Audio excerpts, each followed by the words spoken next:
We will begin. So thank you very much for coming. My name is Greg Story.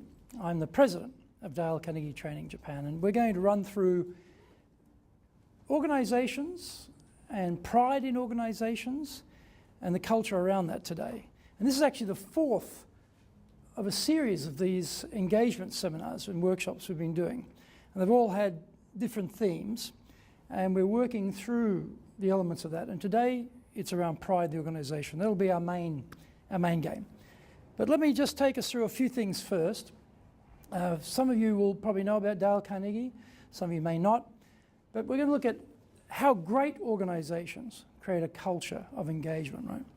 And the book on the left there is the original cover they used in 1936 when they issued How to Win Friends and Influence People, which has been a phenomenal bestseller, incredible long seller. And the one on the right was issued a couple of years ago as an update, looking at making it more relevant in the digital age in which we work. And the Japanese versions have sold 9 million copies of Hitokukasu. Now they've just released Hitokukasu 2 as the equivalent of that digital age book. So very, very well accepted and popular in Japan. And we're very fortunate that 90% of the Fortune 500 companies are using Dale Carnegie for their training. And I found that there are about 64, welcome, please join us. Sorry. That's fine. About 64 Japanese companies in the Fortune 500. And I noticed that about half of them are our clients here in Japan. And so we actually work across the globe. We bring training to 91 countries around the world, and we teach in 30 languages. And the beauty of this is for our clients, where they might develop a training content or a customized training program in one country and they want to take it all around the world, they can do that. We're currently doing a, welcome, please come on in. We're doing a 34-country rollout now of a particular program of multiple trainings for a Danish company. And so the beauty of this is they designed it in Denmark, but it rolls out in 34 countries around the world under the various languages. So it's a very, very great help to clients who want to take their training global. And we're very fortunate. I think everyone knows that Warren Buffett is one of the most famous, successful business people in history. I mean, you know, if you'd bought into his company 30 years ago, we'd all be billionaires by now. It's phenomenal.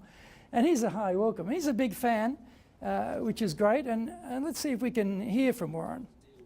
Turn this up a bit. Dale Carnegie. I was terrified of public speaking when I was in high school and college. I couldn't do it. I mean, throw up and everything. So I took this Dale Carnegie course. And as soon as I finished it, I was 20 years old. I went out to the University of Omaha and I said, I want to start teaching because I wanted to get up in front of people and make sure I didn't lapse back. I actually have the diploma in the office, and I don't have my diploma from college. I don't have my diploma from graduate school, but I've got my Dale Carnegie diploma there because it changed my life. And that's the type of testimonial you'd like to have from a guy as successful as Warren Buffett, that this course changed my life. In his case, it did, because he was a very smart guy, had these brilliant investment ideas, which have all proven to be wonderful, but couldn't get people to come with him. He didn't have the persuasion power. So he took the Dale Carnegie course, and as you say, it changed his life. That's why he has the diploma in the walls of his office, but not his university degrees. Because he already got the degrees, but he didn't have the wherewithal, the capacity to persuade and convince people to come with him. So this is a great testimonial for us from Warren Buffett. And not only Warren Buffett, but also in Japan, three very well-known business people. In fact, Oitani-san, who was the ex-chairman of Coca-Cola, is now the president of Shiseido. Just recently became the president of Shiseido. And Murakami-san, ex-chairman of Google. And of course, Atarashi-san from Johnson & Johnson. And these three gentlemen all took Dale Carnegie training, and it changed their lives too. And so you'll often see them in print talking about the influence that training had on their careers. They often give talks, speeches, and they refer to it. And so they're great fans and great supporters. And we've got 9 million graduates globally, and about 100,000, over 100,000 now in Japan. So it's quite well established. And about 6 months ago, I guess, 9 months ago now, I noticed that we do surveys of satisfaction rates of all the training. And they're always pretty good, you know, you get the percentages come back, it's always pretty high. And I thought, well, we've never aggregated, we've never put them all together and just take a snapshot of overall everything. So I said to New York, I said, look, put it all in a big bag, all trainers, all seminars, everything, and tell me what the average satisfaction rate is for our training in Japan. And it came back at this number, 97.7% over 5 years as a consistent average.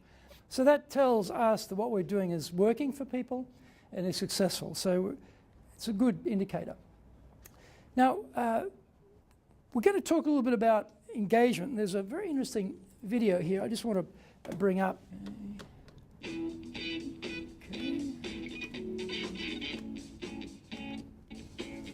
Google is kind of a unique company for me and I think for a lot of people that work there. What Google does is it allows you a fantastic environment to be innovative and to get your product developed really quickly. It is a very different structure than the rest of the engineering community. We always really try to avoid bureaucracy so that people can really do what makes sense in their project. One thing that's great about Google is that you have a lot of autonomy over your product and its directions. We're encouraged to work on whatever we think is important. Often the best ideas come from employees. At Google, if you come in your first week and you have a good idea on how things should be done, and people agree with you, in that first week you can start making those changes. The biggest resource is definitely the people. One of the things that attracted me to Google and makes it a very comfortable place is they hire people who are very good. I think Google goes after people that are entrepreneurial, that are kind of go-getters. Everyone in the company is just so accessible and everyone's really driven to make the company succeed.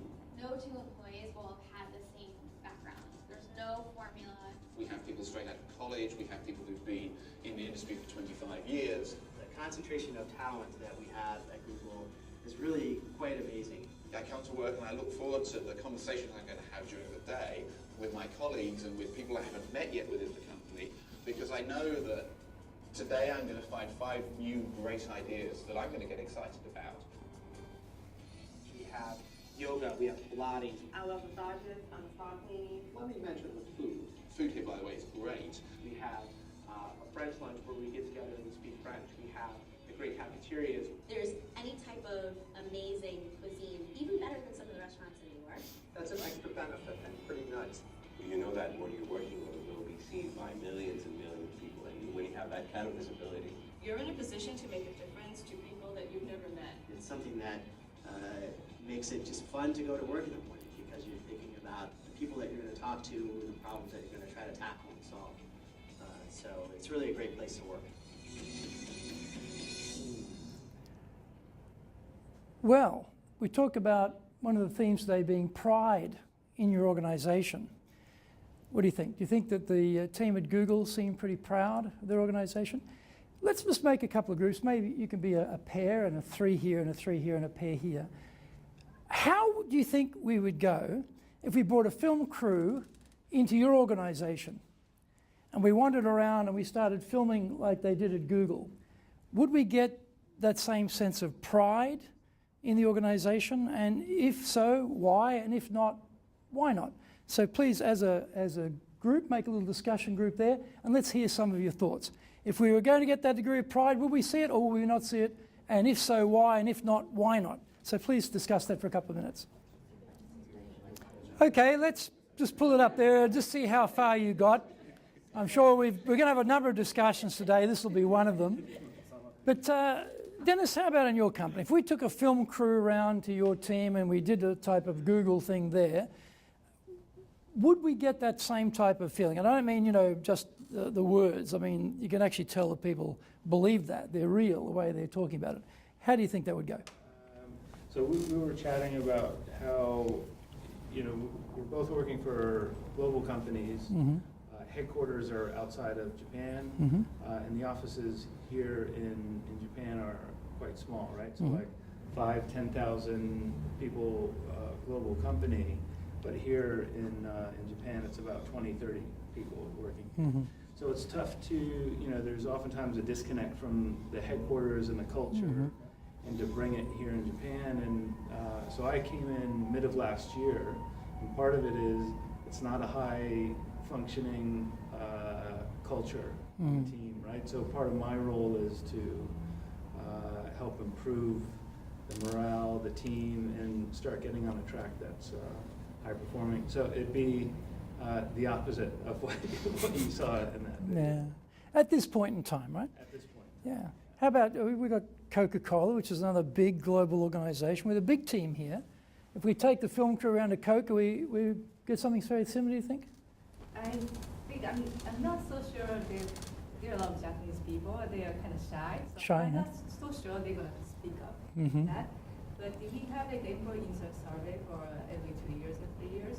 And then the pride part is very high. Very high, right? Because they've got a big brand name, hasn't it? Very powerful brand name. So if you've got a big brand name like Google, cutting edge technology, it's natural for people to feel a lot of pride in that. As I said, what we work on here is visible around the world. That's a pretty big thing. Not many people get to do that. So what we're looking for is what are some things that we can do that are realistic for our size of organizations or structures in Japan that would help people have pride. And so in our objectives today, this is on page 1 of your manual, by the way. They're all laid out there for you. But we want to define engagement and look at the impact that getting engagement has on the organization. And a employer of choice model. We're going to look at how we can become an employer of choice. What would be required to get that result? How to build that pride, we relate that to high performance. And then how to strengthen and maintain engagement once it gets going. So when we talk about engagement, we define it as the emotional and intellectual commitment of employees to deliver high performance. Now, that's really the mind and the heart. The problem with that is often we have people who are very skillful, very knowledgeable, very talented, but they're smart, but they're selfish.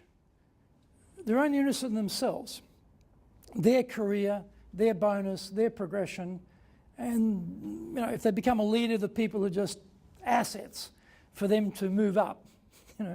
So they have all the brain power and skill and ability, but they're a problem in your organization because they're not really engaged. They're like a free agent. They can pack up and move quite easily because there's no loyalty. It's only loyalty to themselves. Or you have the other side, the attitude, the heart. So here, they're sort of happy but hopeless. They're a pleasant person, they're very cheerful, they a bit of a mood maker maybe, but they don't have the skills, they don't produce the outcomes. So that's no help to us either. So that's not really going to get the type of engagement that we want. Okay? So if we think about it, can we get the person who's got those high level of skills to feel that my abilities are recognized and appreciated in this company? And do they feel the organization is proud of them? That's something. Now think about this in your own organization. Have you felt in your career that your organization was proud of you? Did you ever have that emotion? Did you ever have that thought that your organization was proud of you? Okay? So we're trying to get engagement where the people are mentally and emotionally engaged, that they feel what they do is relevant, and they also feel the organization is proud. Now, I don't know, there are too many organizations where we could go and survey them, where the people would say, my organization is proud of me. And why do you think that is? Why would that be the case?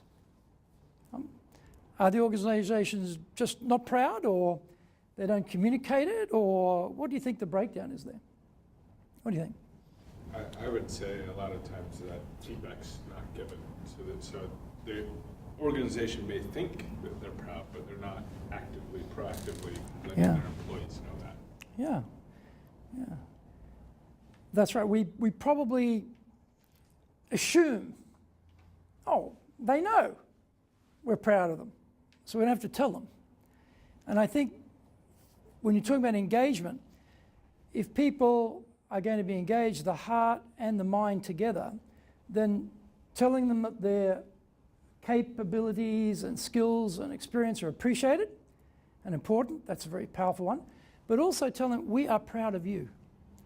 We are really pleased you work here. We are proud of you. Boy, that gets people fired up. That's where you start to get real engagement. Except that often we forget to make people aware of that. We forget to tell them. And so they're doing what they are good at. They're doing what they love to do, what they need to do, okay? And on top of that, you start getting what we call discretionary effort. Discretionary effort is that extra additional input energy that you outlay beyond what the job spec says or what the company may ask of you. You go beyond that. Very hard to get innovation if you don't get this discretionary effort, because if people don't care about the company, why would they care about being innovative? If they don't care about the organisation, why would they make any extra effort to make the system better or to make the customer service better or whatever it might be? So when we start to get the mind and the heart both working together, then we get engagement. But we sometimes miss in the communication around telling people what they need to do or how we feel about them. So it's a bit of a lesson for us that we can get high levels of engagement, but we have to work at it a bit harder than perhaps we think. Now, this was a very disturbing set of numbers that came up when we did our global and then regional and then by country survey of engagement. And we found that there was no direct correlation between high levels of satisfaction with the boss and engagement. So, you know, in my case, before I saw these numbers, if I was told, look, Greg, we surveyed your team, and they're very satisfied with you as the boss, I would automatically assume, oh, I got high levels of engagement in my team. I just make that assumption. What we found, though, was of those who said, I'm very satisfied with my boss, only half of them were engaged. And of those who said, well, I'm fairly satisfied, somewhat satisfied with my boss, well, only roughly 20% of those said they were engaged. And those who are not happy, well, you can imagine, right? It's game over for that. So what it tells us is that being very satisfied and being engaged is not the same thing. So where we might think we're succeeding, we may not be getting the levels of engagement we assume we are getting. This is also very interesting. When people feel their manager cares about them, the 1/3 of those who were surveyed said, yes, I feel my manager cares about me. Well, half of those were engaged. Of those who said 2/3, no, I don't really feel my manager cares about me, well, only 17% were engaged. So it says we can increase the level of engagement very simply, rapidly, if we can have the managers communicating to their team that they care about their people.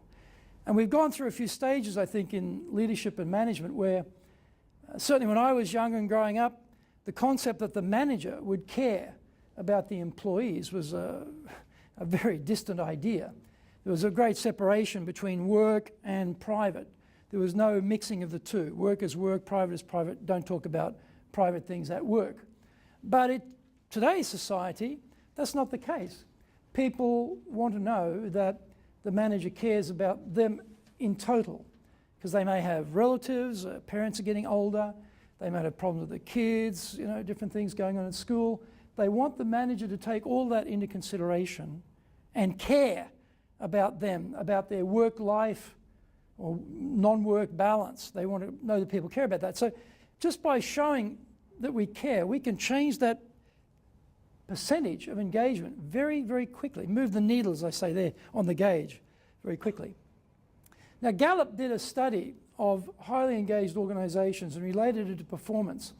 And in Gallup's study, they found that highly engaged teams outperformed by more than 200% in things like sales, productivity, customer retention. And, you got a higher, nearly 20% higher shareholder return, and you had lower turnover, so your costs are lowered. So it certainly translated into a very clear bottom line for companies. And we looked at different levels of engagement. For example, the disengaged, partially engaged, and fully engaged.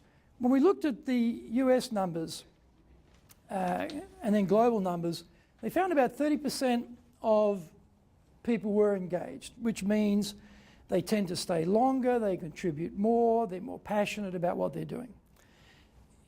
Those who are partially engaged are coming to work, doing their work, and going home. That discretionary effort that I talked about before, not much of that is coming across. They do what they need to do, but not a lot more. There's life after work for them is probably more important than work. But they turn up and they do their job, but that's all. I get paid, go home. Then the disengaged, they're the whiners, the complainers, the ones who get together with everyone around the coffee kitchen area and whinge about you, the boss, or complain about the organization, what it's not doing or it should be doing. And they're basically a source of negativity. So there's a reasonable percentage of those. So when we look at the Japan numbers and we contrast global with APAC and then Japan, we see a really big trend here that you've got a huge number of Japanese who felt disengaged, 77%, and then 22% partially and only 2% engaged. Now, there was a Gallup study done in Japan in 2009, just about a few months actually after the Lehman shock. It wasn't that far after the Lehman shock. And at that time, the engagement score was 7%, which is still pretty low. Whether ours is 2%, that was 2012-13, Lehman shock, earthquake, radiation. There's been quite a few big changes in the country. Whether that number's reflecting that or not, I don't know. But whether it's 2% or 7% is not a great number. Anyway, the engagement level is not particularly high as measured around the world comparing Japan. So we have got a bit of work to do still in Japan to try and pick up the pace here.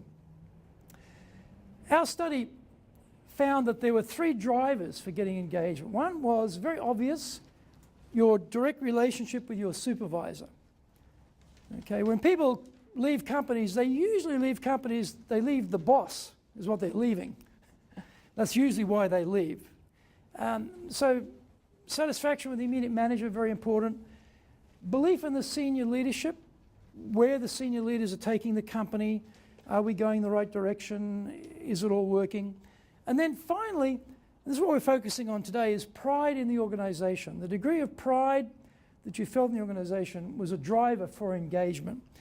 Now, your immediate supervisor, usually middle management, is an issue around getting them to be more caring about people and communicating.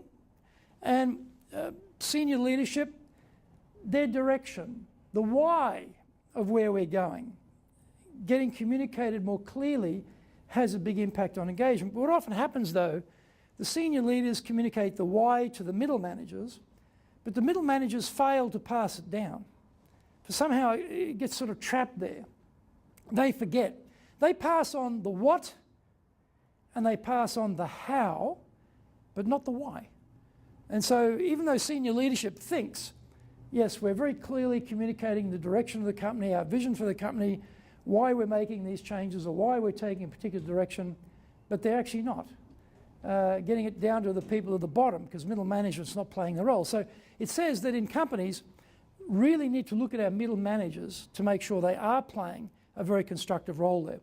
And then who's building the pride in the organization? Again, this comes down to middle managers have a big role in that, senior managers have a big role in that, but also the awareness that this is an important issue.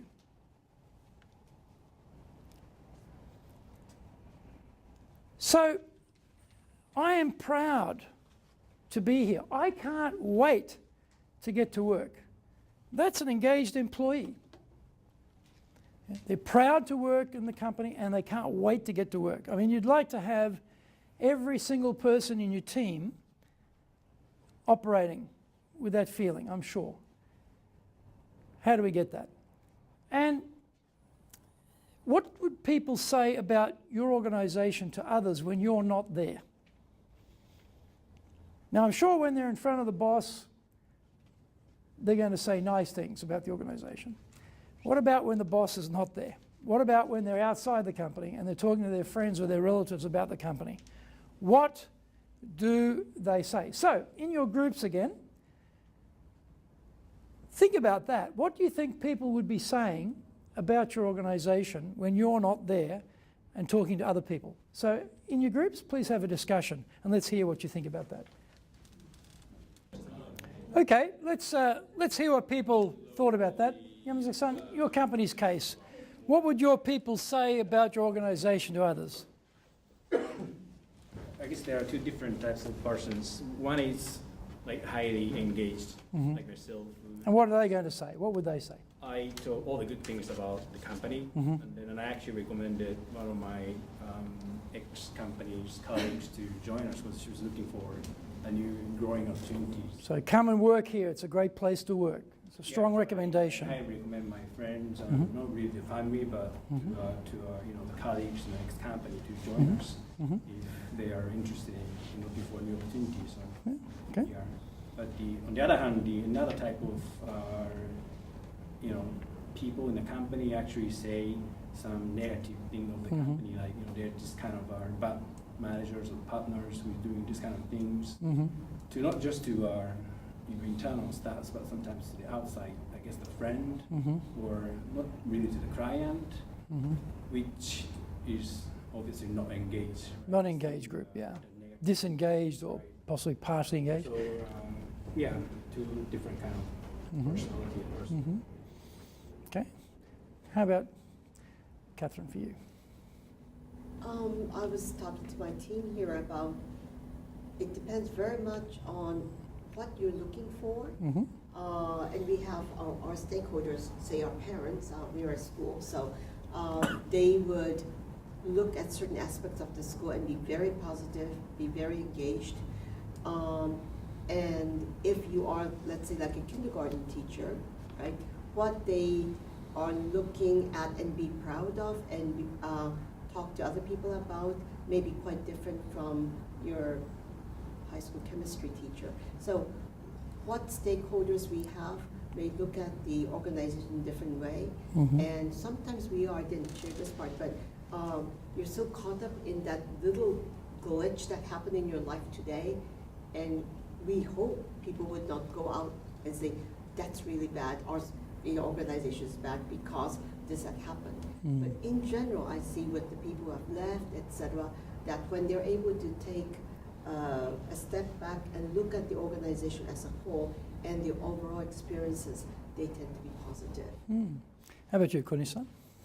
My company is half and half actually. Some people are very engaged, but some people are not engaged. Because my company is a semiconductor company, so industry is changing very, very fast. Technology is changing very fast. So some engineers are chasing the technologies, and then we can invest lots of money to the engineering. So some people love it. So, but the other hand, for example, my company is just 70 years old, quite new company. So organizations changing all the time. Not philosophies, just policies are changing all the time. So some people can't really catch up the speed. So some people complain about I really want to do this or do this, and then some people just left. Can't follow. So trying to build that pride to get that engagement is a tricky area, because as you say, many stakeholders, different groups, some are in, some are out. So how do we think about that? What can we do to try and make that happen? And we found that there was an emotional trigger in people that would lead to engagement. And that emotional trigger was the feeling of being valued. Now again, as we talked before, there's often an assumption that, of course you're valued. Of course we value you. We don't ever tell you that. We don't ever show you that particularly. We don't communicate it to you, but trust me, you're valued. Well, it doesn't work because people don't get the message. So again, the leadership forgets to tell people that they're valued. And we found that when people understood their role in the company was important, they were appreciated for what they were doing, the company was proud of them, they were valued, it started to trigger inspiration, enthusiasm, empowerment, and importantly, confidence.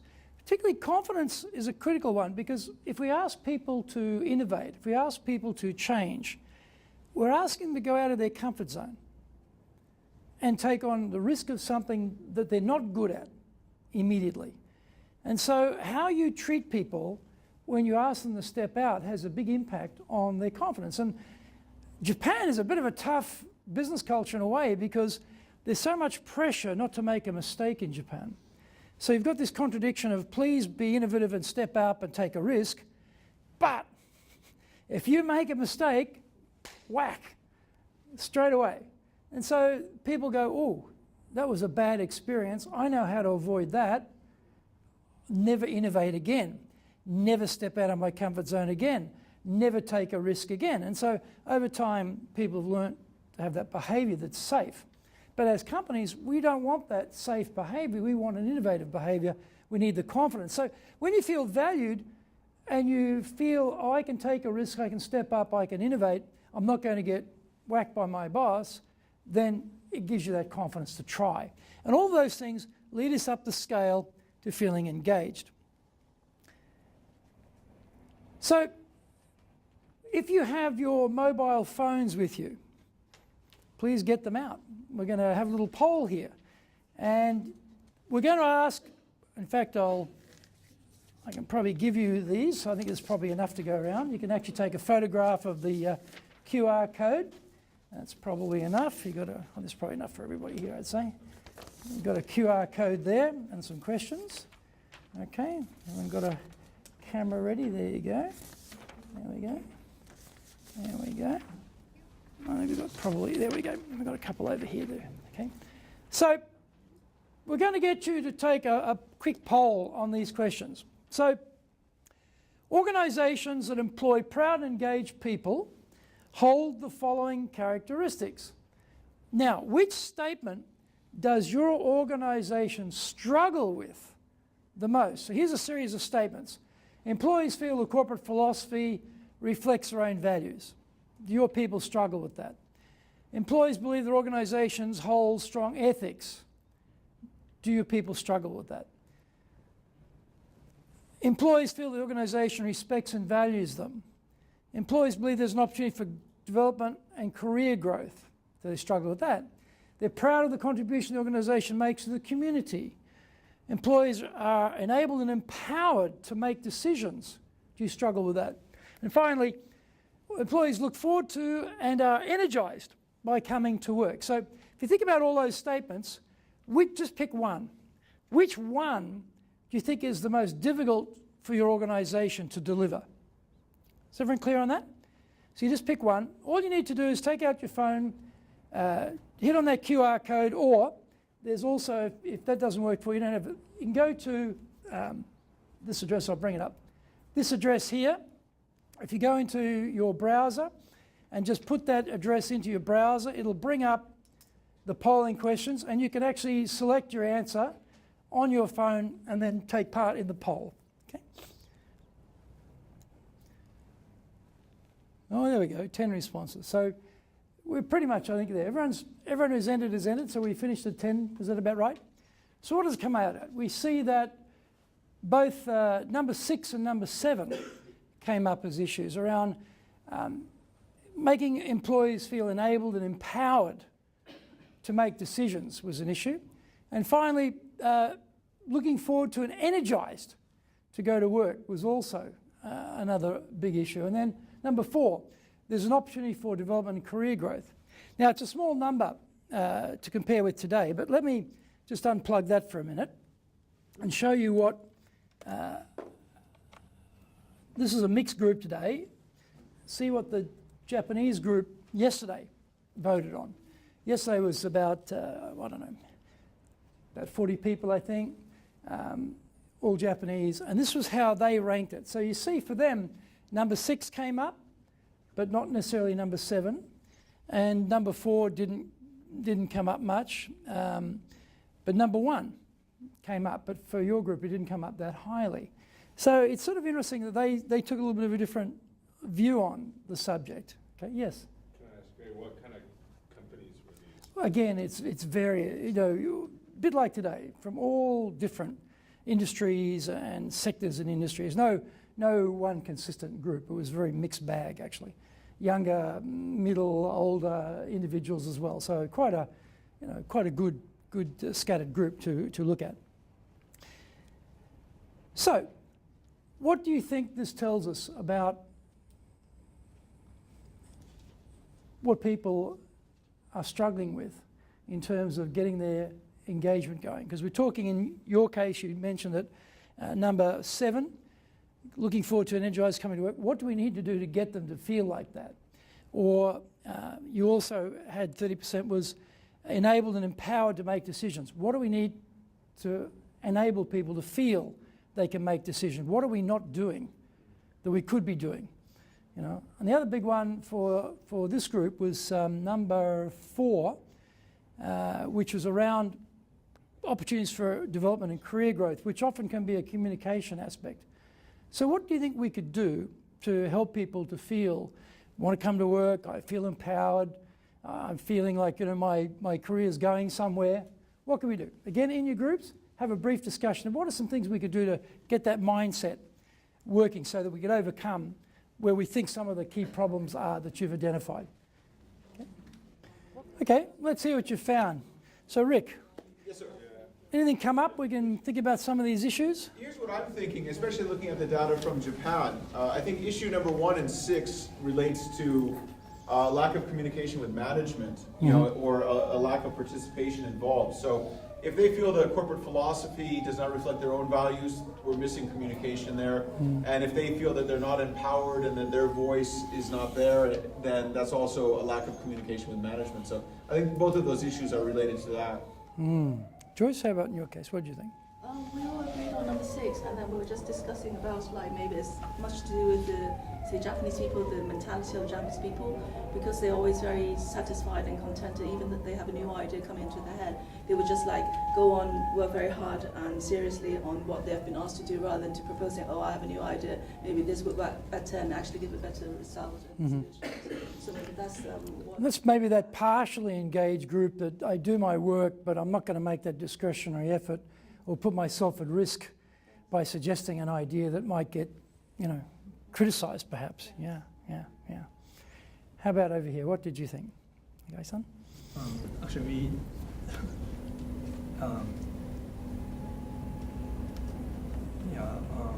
we didn't talk about much about this, but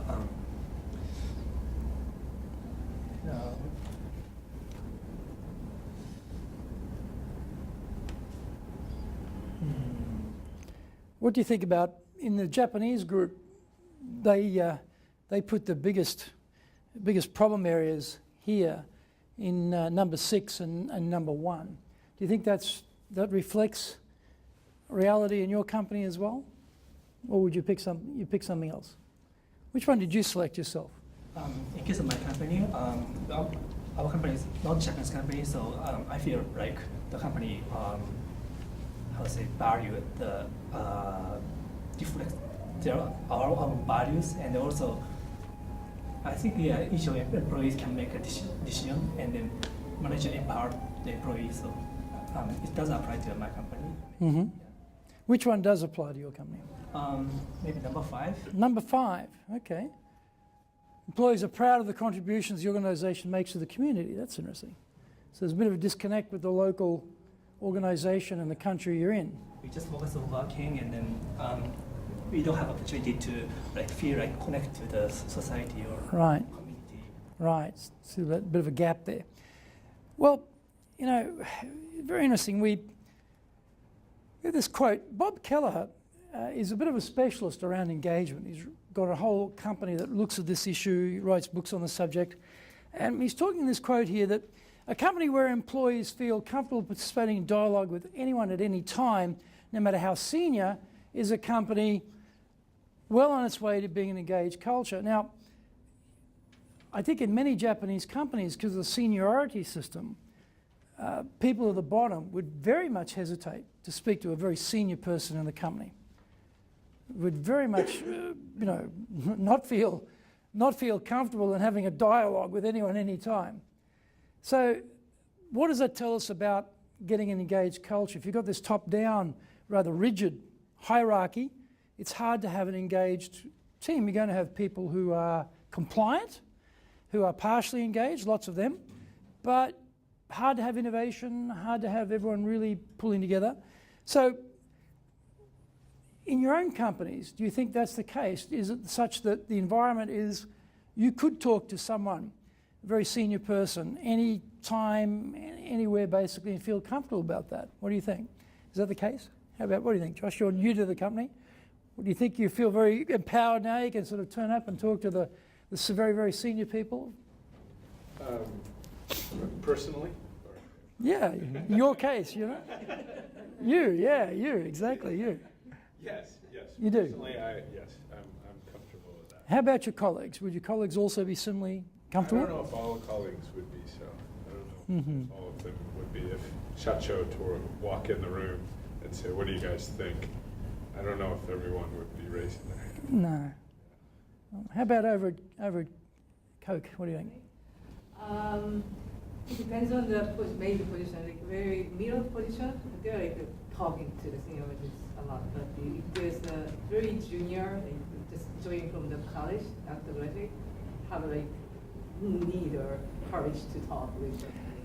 Do you remember the video about Google that the person made the comment that anyone who started even yesterday, if they've got a good idea, we're ready to hear it. We value their contribution. No matter how new or how junior they are, everyone's got something to contribute. We're interested in hearing about it. So that's a culture they've created to allow people to feel very comfortable and to be engaged and to put their eyes up. So there's something about an organisational construct and culture that's going to help us to get to deliver that type of thinking. So how do we become the employer of choice? So if we are, and this is in your manuals on page, what is it now? Page 6, I think. So you see there, it talks about the organisation itself. It has an outstanding product or service. It is reliable, it's trustworthy, it's dependable. The employees, the customers, the suppliers recommend the company. Word of mouth is very positive about the company, and this leads to more revenue and bigger market share. Now, from the employee point of view, they see it as a great place to work. This is a great place to work. They feel that it's someone cares. I'm valued. We talked about that before, right? Creative, inclusive. I can make my suggestions and people listen to me. There are plenty of opportunities for me to grow and develop my experience in this organisation. And they recommend it to others, like, come and work here. This is a great place to work, as you said to your friend, okay? And a high potential A-player champion workplace. This means the people who are going to move right to the top have a feeling this is a place I should stay working at because I have a place to go. And then from the customer point of view, this company, they're a really great company to deal with. They're consistent, exceptional service, it's really excellent. We recommend it. Yeah, you should use that company. They are a great supplier to us. They're going to be very good for you. They're not just a transactional partner, they're a relationship partner giving us extra value. And a lot of brand loyalty around that. So, when you think about companies globally, in fact, it's in your manuals, I think there, it's asking you about global and local there. Let me pull this out. Okay. What do you think? What would be some companies globally that would fit that criteria, that would be hitting all three as a employer of choice? You know, what would be some local companies you think that would fit that criteria? And how about your own company? Would your own company measure up and be an employer of choice? So again, in your groups, have a think about globally, locally, and your own company. What would be companies that qualify as employers of choice? Means that employer of choice is so many people want to work there. They got the pick of the best people because it's very much high demand to join that organization. All right, so let's think about some examples internationally, globally, some local examples in Japan, and then think about your own organization. So please have a discussion on that, and then we'll hear your thoughts on that. Please go ahead. Okay, let's hear what you thought about that question. So what was an example globally or internationally of a company you would think was an employer of choice? Did anyone come up with any companies? Came to mind? Joyce brought up P&G, Procter & Gamble. Procter & Gamble, yes, very famous, yes. Employer of choice. Sorry? Google? Yes, Google on the video before. Who else do you think would be good? Apple. Apple? Zappos. Zappos, yeah. Yeah. Sorry? Facebook, yes. Another one, isn't it? How about here in Japan? Who would be an employer of choice to be in these categories in Japan? Dentsu? Dentsu, yeah. Yeah. Who else? Sony, yeah. Any other examples? Sorry? Toyota, yes. Toyota, yes, of course. How about your own companies? How did you go when you started to think about that? Are we an employer of choice? Are we hitting these points in a way that how we are as an organization, how our people feel about working there, and how the customers feel about us? How did you go? Did anyone feel that their company qualified as an employer of choice? Yes, we did. Very good. Excellent. That's the shot. And one reason is because that we've had employees who have worked there and then gone abroad and worked other places for other companies that have wanted to return. And so the grass was not greener on the other side of the fence after all. Is that what they found? They appreciate what they had before. Now, isn't that ironic, isn't it, that we actually leave to discover what we had was pretty good? And again, it came your point before, Ricky, about communication. If we're really communicating and telling people we're proud of you, you know, we value you, we appreciate you, they're less likely to leave. They're highly engaged while they're there, and they add a lot more value to the whole organization. Now, there's another, this is also in your manuals on page, I think it's page 7, yes. Now, this is an acronym, but these are some things we came up with that seem to help us to become an employer of choice. And as you see there, clear sense of where we're going. Remember that idea before about engagement, that the senior management knows what they're doing. There's a clear purpose in what we're doing. It's very obvious to everybody because it's communicated where we're going with this. Responsible, okay, so you are accountable as a company, you're accountable in your industry. Inclusive, you're getting people involved, you're valuing their opinions, it's getting that discretionary effort from people because they feel comfortable and trusted to make that effort. Distinct, something unique, something differentiated about the organization, be it the value proposition, whatever. And then ethical, okay, compliant, it's transparent, following the rules, very, clear. We say one thing and we do the same thing. We don't say one thing and do something else. So maybe we might make one group here, and let's make one group here, and just go through these and think about the relevancy of these for building an employer of choice culture in your organization. What could you do with these that you're not doing now to start to create that employer of choice culture in your own organization. So let's make one group here, let's make one group here, and discuss that. How do we use these? What can we do with these items here to build that employer of choice mentality? All right, let's hear what we thought about that. You have some things here to create that employer of choice culture. Did you think these were applicable? Do you think these are good elements to create that? How did you think in this group? What did you think, Catherine? What was working here? For our institution, the one that we felt we probably need to put more effort into is the inclusive, involve and recognize employees, promote diversity, particularly encourage idea exchange and more, to probably provide some platform where there will be more exchange of ideas. We do recognize people, but naturally there may not be a time for all of the employees to be exchanging ideas. So there are clusters of different meetings going on. And that happens, doesn't it? We get into our work groups and we're all very busy. And we've got companies full of very busy people in small groups. And sometimes we forget that there's something in that whole of group activity and capacity for thinking and sharing that's going to add a lot of value to the company, but we don't tap into it because we're just very busy. And so when we're talking about getting in high levels of engagement here, becoming the employer of choice, taking some time to tap into that, it's going to have a big impact on the employees who feel my opinion was sought after.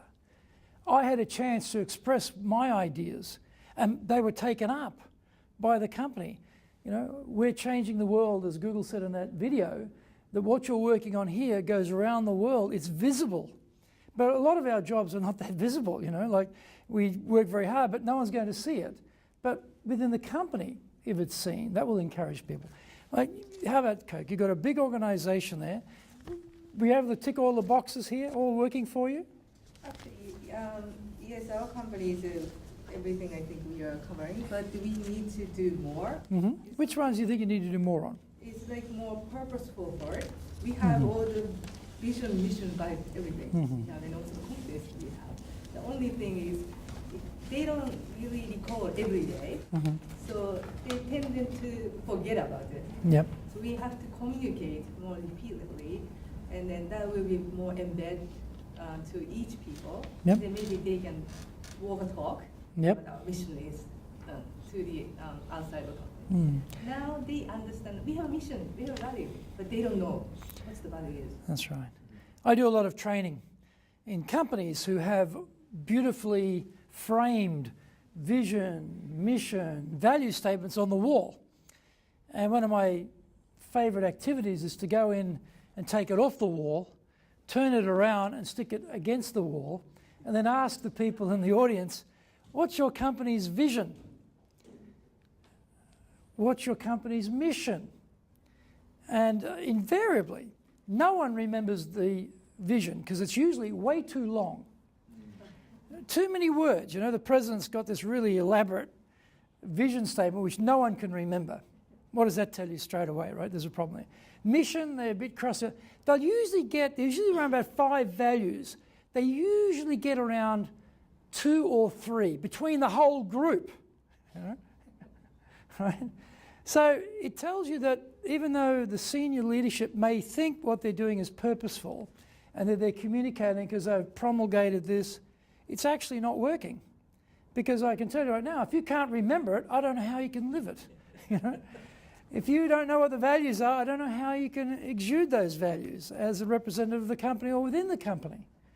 How about on this side? How about for you?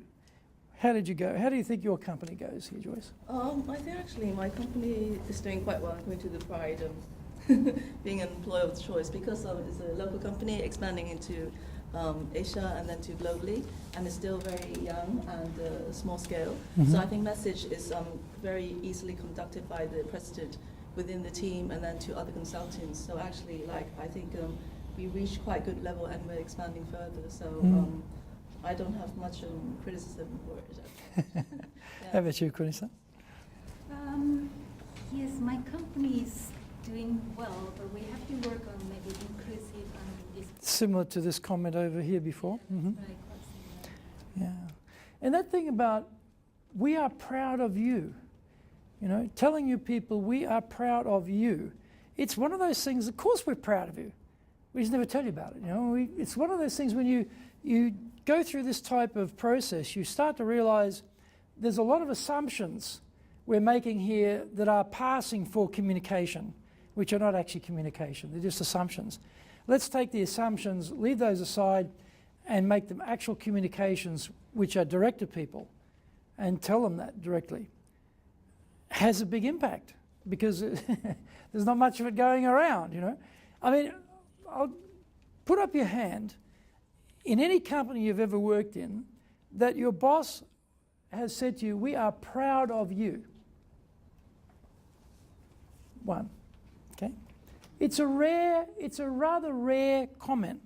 You know, that was a good job, you did the project well, type of praise, usually fairly weak praise, or not very specific praise, but we are proud. That's like a sort of assumed thing, we don't need to express it. But this tells us that we should think about expressing it more. Well, on the next page we have a little cycle here that, let me bring up here, some success steps. And this is fairly obvious planning. You know, start with what we're doing now. Create that culture that encourages engagement. So think about the things we've talked about. What do you need to do in the culture that you have now that's going to really generate more engagement? And communication is bound to be a big factor in that. And then occasionally measure it. We know that what gets measured gets done. So we need to have some way of testing whether we're actually getting anywhere with our engagement or not. And then, of course, we need, so if we're not getting the engagement levels we want, what's an actual plan to get that? Again, very obvious. And then hold managers accountable for improving. Now, in some companies, they have KPIs, key performance indicators, around revenue numbers, quality numbers, and also around engagement numbers. So as companies do surveys and they see there's a certain level, and usually Japan's lower than everywhere else. In all the companies I've worked in, it's always lower than everywhere else. And so there's an effort to get the managers accountable to start thinking about how they can get those engagement levels to come up. And then finally, recognize and reward progress, of course. All very, very straightforward. On page 9, the next page, it's asking for us to think about yourself and what can I do personally to have some impact here. And looking for a commitment that we can actually write down now. And what will I do that will help to increase the feeling that our company, our organization is an employer of choice? What can I do? It's no good saying the company should do this or they up there, senior management, should do that. This is asking you, whatever level or whatever role you have in the company, what can you do to make a difference? So just take some time and go through this. So you nominate your organization. You know, it might be working with an employee, you can have an impact. It might be working with a customer, you can have some impact. You might think about something you can do within your department around that PRIDE acronym that we went through before. And then how will you know if your actions are having an impact? So let's take a few moments and make that commitment to take some action and start to make a difference in our organizations. So what can you do in the organization have an impact? What can you do with the other employees that you work with? What can you do with a customer to have some impact?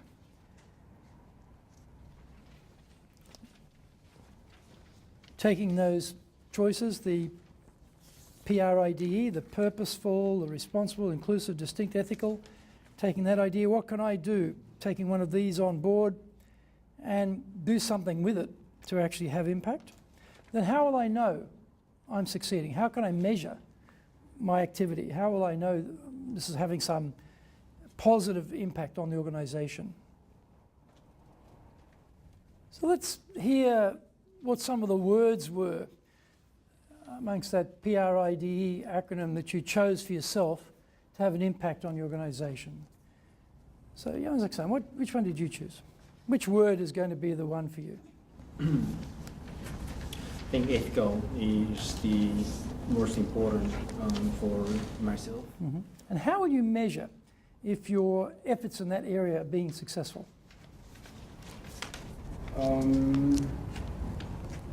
That's a very hard question, but... Yeah, it is, isn't it? Difficult. I guess one of the behaviors I judge how ethical people are or myself is how you spend the money. If you spend like as if it's your money, not the company's money, on any kind of expenses, then that's one of the ethical standards that I was referring to. So I can see from the behavior how you spend money. Okay, Josh, how about you? Which word did you choose? Inclusive. Inclusive, yeah. And what are you going to do to make it more inclusive there? One of our goals for our company is to increase the interaction with our global counterparts. Okay. Right. So within the same organisation? Within the same organisation. So okay. if I can help facilitate that in some way. Yeah. How about you? What do you think? What's going to be a key word for you, do you think? Responsible. Responsible, okay. So I picked that one because I certainly feel that the team is in that disengaged category. Okay. And responsible will play a couple of key roles because one, it's giving back CSR. That becomes more and more important as we respond to RFPs. Companies want to know that you're a responsible company, and then how specifically are you giving back to the community?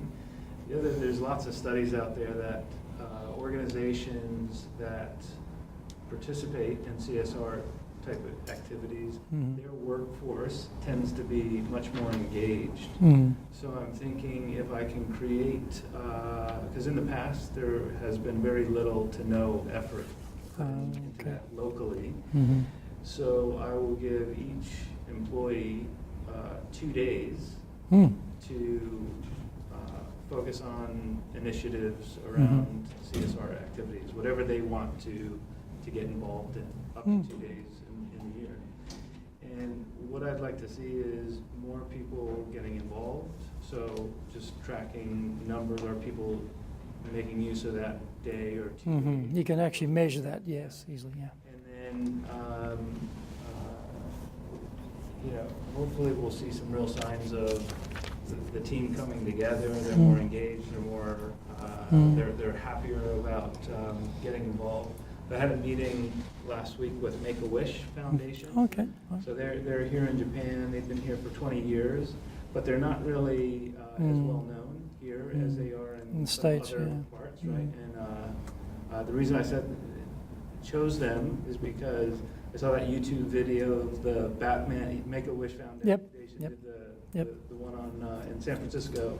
He created Gotham City and had 2,000 volunteers in the city. So I just want to get the staff excited and engaged, and that's one thing that I'll plan to do this year. All right, and you can measure it too. Annette, how about you? So in the inclusive one, so about with the encouragement of idea exchange, I was thinking how important it is to actually not just get all the ideas, but actually to go back and give feedback on what happened with the ideas. Yeah. And what you did with them. Yeah. What action could be taken together, or what the ongoing issues might be that action couldn't be moved on straight away. And what the challenges might be, so that then they can have more of appreciation of the big picture. But that communication point is really important in that whole process of not just getting information, but feeding it back as well. But how to measure? Yeah, how would you measure that? How to measure it is Do you have engagement surveys of the team now? Do you do that type of thing? No. That might be something to think about. You could bring them in. Nagai-san, how about you? Which word did you choose? Purposeful. Purposeful, okay. Yeah, my company, I've never heard that, like, people talk about vision or... No? Yeah. So You don't even have the thing on the wall framed, right? It's and also, I don't know deeply about like vision of the company, of my company. So this year, I plan to go to United States. I think, headquarters. Yes. To take a training. Yes. By headquarters. So maybe I should run. Yeah. While you're there, right? Maybe Good. tell Yes. colleague to the vision to colleague, and then maybe I can measure by like the number of people talk about Yep. the value vision. Or, Yeah. Well, good point. Joyce, how about you? For you?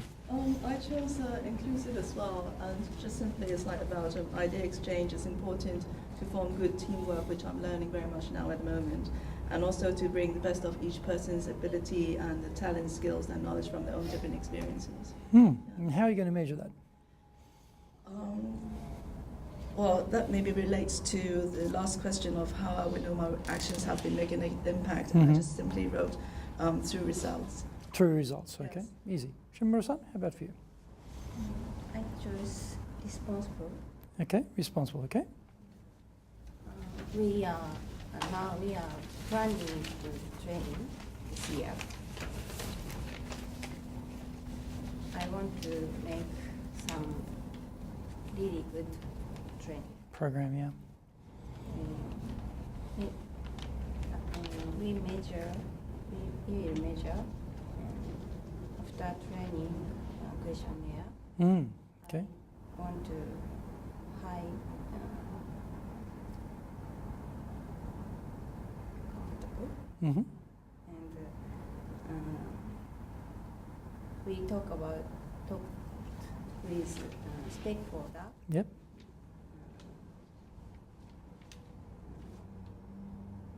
Get some feedback from them as well. Okay, sounds good. All right.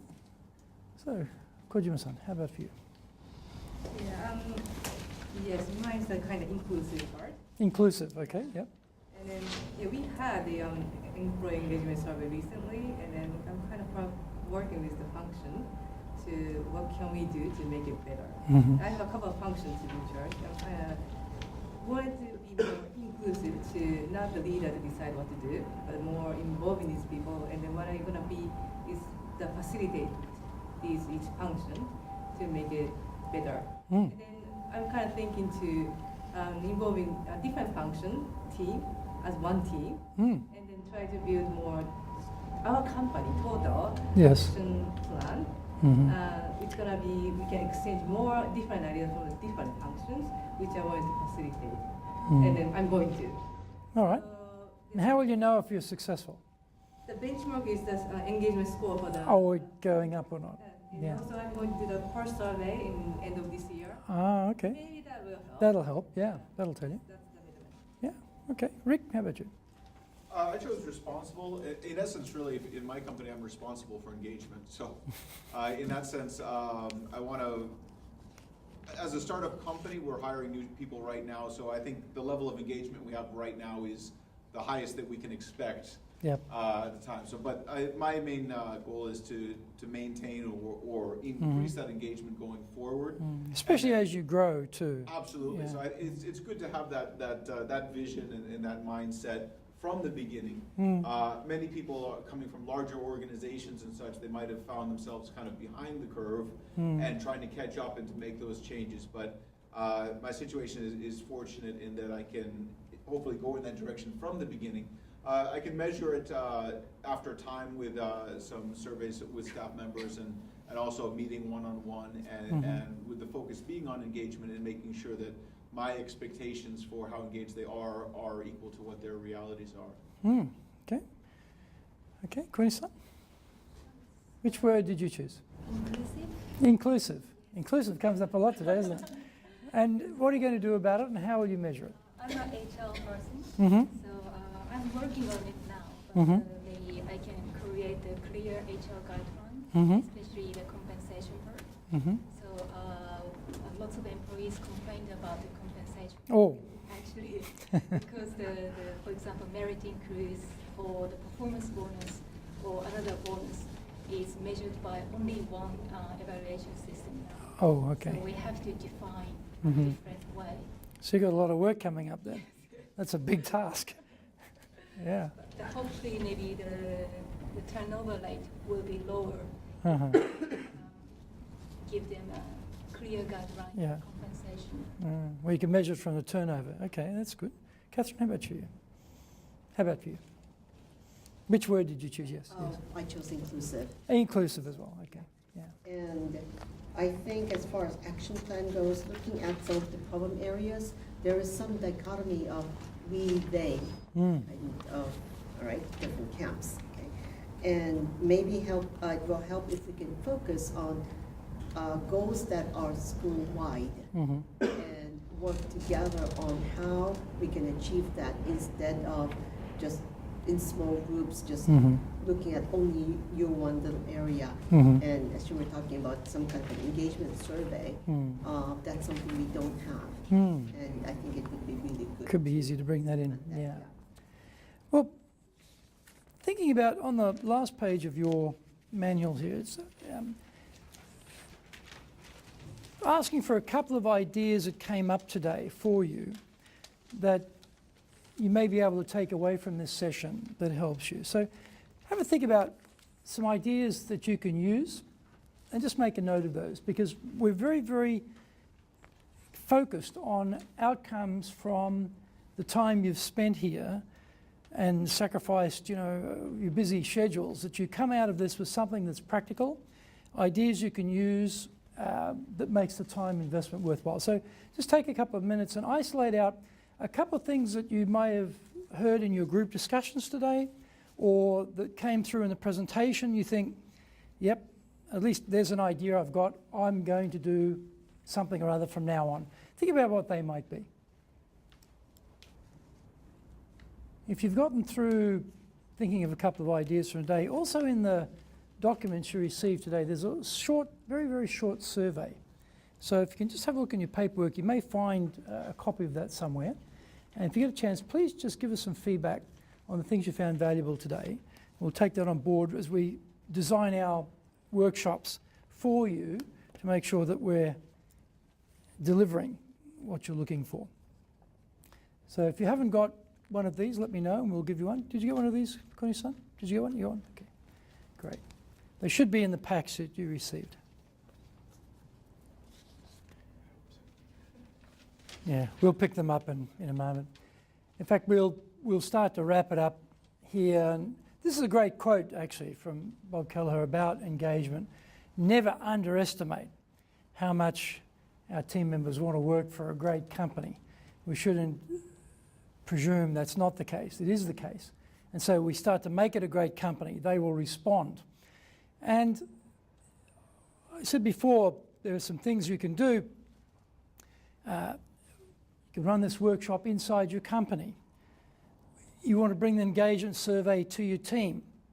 That survey that went out globally, we can bring that in Japanese into the team and do it for you if you want to get an idea of how engagement's going. Or there might be a need for a customized program. There might be something you want to work on with your middle management or with your communication or an area that's an issue for you.